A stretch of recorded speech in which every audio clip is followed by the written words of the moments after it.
नमस्कार, माली समाचार हिंदी में आपका स्वागत है। मैं दिनेश माली।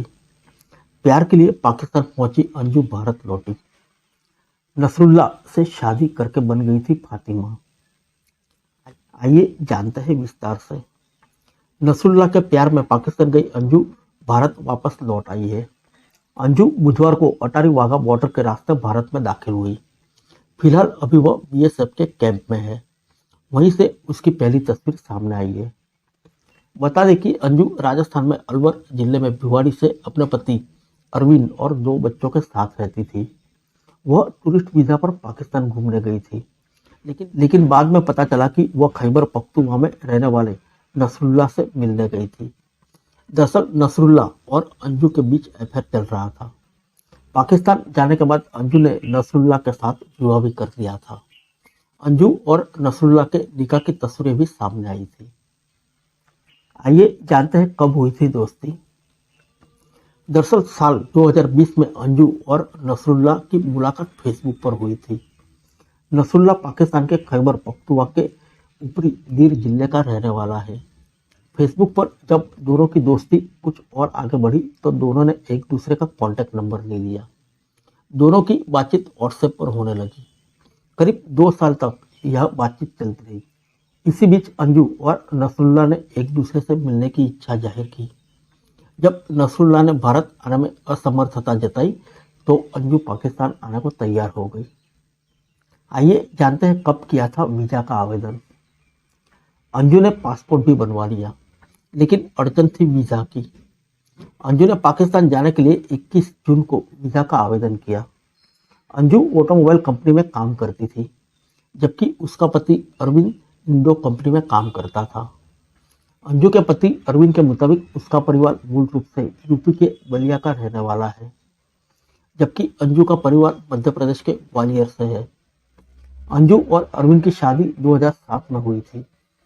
अरविंद का धर्म क्रिश्चियन है, जबकि अंजू हिंदू है।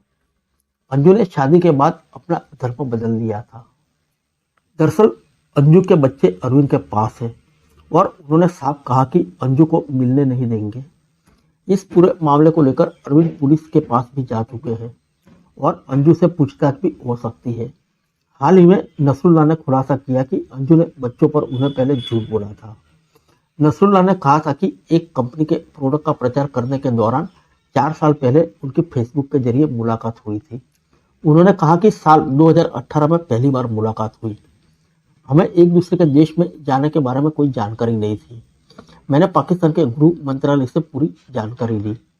नसरुल्ला ने बताया कि इस पूरे प्रोसेस में 1 साल लग गया। इसके बाद जनवरी 2022 में अंजू को एनओसी दे दी गई। इसके बाद अंजू को पाकिस्तान दूतावास से वीज़ा मिल गया। 4 साल के दौरान हमने हर दिन एक दूसरे से बात की है। नसरुल्ला ने दावा किया है कि अंजू ने पहले शादी का प्रस्ताव रखा था। नसरुल्ला ने कहा कि सीमा हैदर और अंजू के मामलों की तुलना न की जाए। नसरुल्ला ने माना कि अंजू ने उससे बच्चों को लेकर झूठ बोला था। अंजू ने बताया था कि उसका केवल एक ही बच्चा है। नसरुल्ला ने बताया कि बाद में अंजू ने खुलासा किया कि उसकी एक बेटी भी है। नसरुल्ला ने कहा कि अंजू अकेले पाकिस्तान आई और वाघा बॉर्डर से खैबर पख्तूनख्वा तक पहुंच गई। नसरुल्ला ने दावा किया कि अंजू का उसके पति अरविंद से 10 साल से विवाद चल रहा था। अरविंद भी अंजू को तलाक नहीं दे रहा था। हम एक दूसरे से प्यार करते थे और इसी वजह से अंजू ने इस्लाम धर्म स्वीकार कर लिया। नसरुल्ला ने बताया कि उन्हें काफ़ी गिफ्ट भी मिली है। नसरुल्ला ने कहा कि अंजू यह सोचकर नहीं आई थी कि वह पाकिस्तान में इतने लंबे समय तक रहेगी, इसलिए उसे जाना पड़ा। अंजू के दस्तावेज तैयार है और भारत यात्रा के बाद वह वापस पाकिस्तान लौट आएगी। बच्चों को पाकिस्तान लाने पर नसरुल्ला ने कहा कि यह अंजू के हाथ में है कि वो क्या करती है। फिर मिलेंगे अगले बुलेटिन में अन्य किसी खबर के साथ। तब तक के लिए इजाज़त दीजिए। नमस्कार।